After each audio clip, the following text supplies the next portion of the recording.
இன்று நாம் காணவிருக்கும் தலைப்பு யூடியூப் ஸ்டுடியோவில் டெஸ்க்டாப் சைட்டில் உள்ள ரூல்கள் மட்டுமே.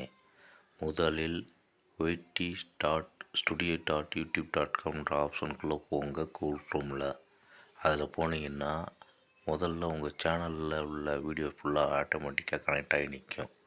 அந்த இடத்துல உங்களுடைய வீடியோவை மாடிஃபை பண்ணணும்னு நினைக்கிறீங்க.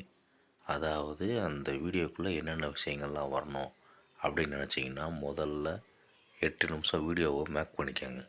வீடியோ மேக் பண்ணிவிட்டு அதை அப்லோட் பண்ணி உள்ளே போனீங்கன்னா டைட்டில் காட்டும், அதுக்கப்புறம் டிஸ்கிரிப்ஷன் காட்டும், அதுக்கப்புறம் உங்களுடைய ப்ளேலிஸ்ட் என்னென்ன இருக்குது, டேக் என்னென்ன இருக்குன்றதை காமிக்கும். அதை ஃபுல்லாக கனெக்ட் பண்ணிக்கோங்க.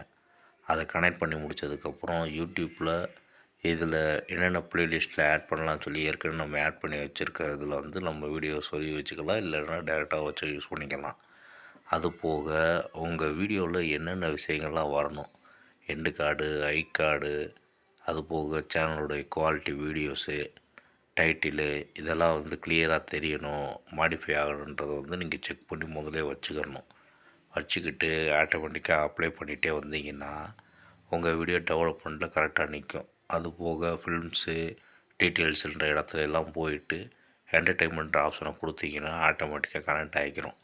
அது மூலிமா செட்டிங்ஸ் ஆப்ஷன் மூலிமா எல்லாமே மாறிக்கிறோம். இதில் 18 வயசுக்கு கீழே உள்ளவங்களுக்கு வீடியோ வேணாம்னா அதை க்ளோஸ் பண்ணி வச்சுக்கலாம். அந்த மாதிரி ஆப்ஷன்ஸ்லாம் இதில் இருக்கும். நீங்கள் யூடியூப்பில் வீடியோ அப்லோட் பண்ணிங்கன்னா இந்த மாதிரி ஃபீச்சர்ஸ்லாம் பண்ண முடியாது. யூடியூப் ஸ்டுடியோவில் தான் இந்த ஆப்ஷன் பண்ண முடியும். அந்த டெஸ்க்டாப் சைட்டில் தான் இந்த ஆப்ஷன் பண்ண முடியும். ஏன் இதை நம்ம சொல்கிறோம்னா, ஒவ்வொரு விஷயமா நம்ம தேடும்போது ஒவ்வொரு விஷயமா அதில் நின்றுச்சுன்னா நம்ம யூஸ் பண்ணிக்கிறது ஈஸியாக இருக்கும். அதுக்காண்டி தான் இந்த ஆப்ஷன் கொடுக்குறோம்.